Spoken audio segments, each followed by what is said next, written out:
MP board कक्षा 8वीं वाले सभी बच्चे ध्यान दें। प्यारे विद्यार्थियों, प्यारे साथियों, सभी बच्चे कमेंट इतनी कर रहे थे कि सर विज्ञान का पेपर कब बताओगे, क्योंकि उन बच्चों को पता है जो पेपर बता रहा हूँ वही पेपर परीक्षा में आ रहे हैं।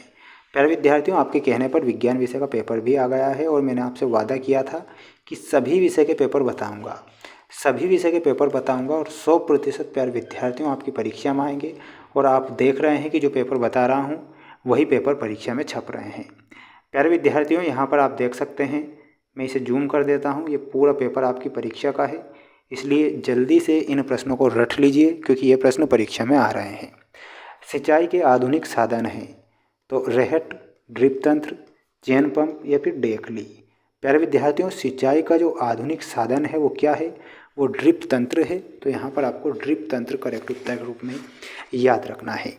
जितने भी बच्चे वीडियो को देख रहे हैं तो प्यारे विद्यार्थियों, पुनः मैं आपसे एक अनुरोध करना चाहूँगा कि कमेंट बॉक्स में सबसे पहले तो आपको जय हिंद का मैसेज करना है। वार्षिक परीक्षा में भी प्यारे विद्यार्थियों 2 से 3 दिन पहले रियल प्रश्न पत्र बताऊँगा, इसलिए सभी बच्चों को चैनल को सब्सक्राइब कर लेना है। वादा करता हूँ कि पेपर आपको मिल जाएंगे और वो पेपर बताऊँगा जो परीक्षा में आएंगे, ठीक है। प्लाज्मोडियम सूक्ष्म जीव किस वर्ग का है? जो प्लाज्मोडियम सूक्ष्म जीव है वो किस वर्ग का है? तो यहाँ पर लिखना है वो प्रोटोजोआ वर्ग का है। तो यहाँ पर आपका प्रोटोजोआ करेक्ट उत्तर होगा। अगला प्रश्न पूछा जाएगा आपकी स्क्रीन के सामने, आप देख सकते हैं प्यारे विद्यार्थियों, रट लीजिए। निम्नलिखित में से मानव निर्मित रेशा कौन सा है? तो मानव के द्वारा बनाया गया जो रेशा है वो क्या हो जाएगा, वो हो जाएगा नायलॉन। नायलॉन जो है प्यारे विद्यार्थियों ये क्या है, ये मानव निर्मित रेशा है, तो नायलॉन ध्यान रखना है।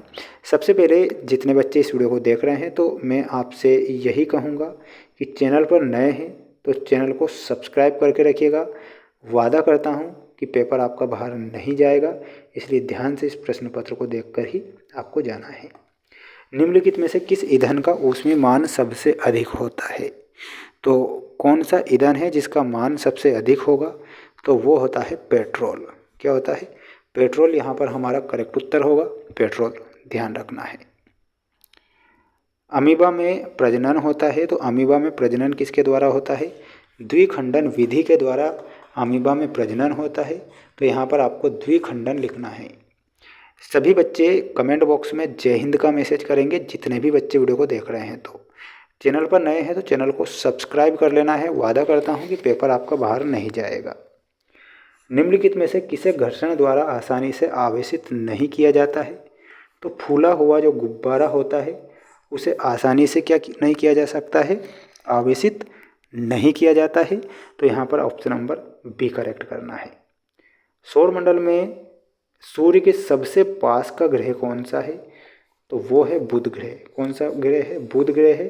और ये जो बुध ग्रह है सबसे छोटा ग्रह है, सबसे छोटा ग्रह और सूर्य के सबसे पास का ग्रह, सूर्य के सबसे पास का ग्रह बुध ग्रह और सबसे छोटा ग्रह बुध ग्रह। अगला प्रश्न ये रहा आपकी स्क्रीन के सामने। प्यारे विद्यार्थियों, प्यारे साथियों, ये पेपर बता रहा हूँ तो रट लो पूरा पेपर। प्रति एकांक क्षेत्रफल पर लगने वाले बल को क्या कहते हैं? तो उसे दाब कहा जाता है। क्या कहा जाता है? प्रति एकांक क्षेत्रफल पर लगने वाले बल को दाब कहते हैं। तो दाब हमारा करेक्ट उत्तर के रूप में होगा। प्यारे विद्यार्थियों, प्यारे साथियों, चैनल को सब्सक्राइब कर लीजिए। वादा मैंने किया है कि वार्षिक परीक्षा में साथ दूंगा तो 100% प्यारे विद्यार्थियों साथ दूंगा, ठीक है। देखिएगा, फसल उगाने से पहले प्रथम चरण में मिट्टी की जाती है। तो मिट्टी की क्या की जाती है? तो आपको लिखना है प्यारे विद्यार्थियों, जुताई की जाती है। तो पहले का उत्तर क्या हो जाएगा? जुताई। हैजा के द्वारा होने वाला रोग है।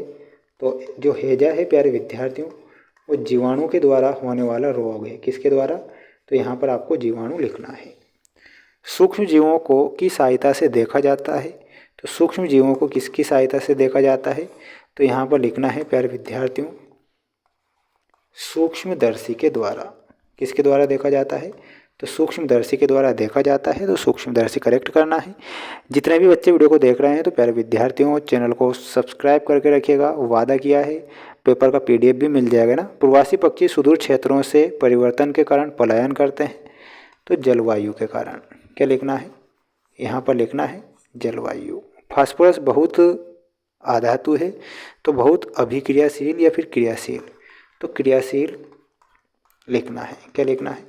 क्रियाशील आधातु है फास्फोरस, तो यहाँ पर क्रियाशील सही होगा। पेपर के की PDF की जानकारी दे देता हूँ। सबसे पहले सुन लो, हमारा ऐप है जिसका नाम है मेंस एजुकेशन ऐप, जिसकी लिंक मैंने डिस्क्रिप्शन में दे रखी है, जिसमें प्यारे विद्यार्थियों पेपर के PDF मिल जाएंगे, साथ में आंसर शीट मिल जाएगी। 4 सेट पेपर टेस्ट सीरीज़ के रूप में आपको लगाना है। प्यारे विद्यार्थियों 100% टेस्ट सीरीज़ अगर आप लगाते हैं तो पेपर बाहर नहीं जाएंगे। पेपर का PDF मिल जाएगा, सभी चीज़ें मिल जाएगी, स्टडी मटेरियल मिल जाएगा, सभी जानकारी मिल जाएगी। मेंस एजुकेशन ऐप को इंस्टॉल करें, लिंक डिस्क्रिप्शन में है। ठीक है।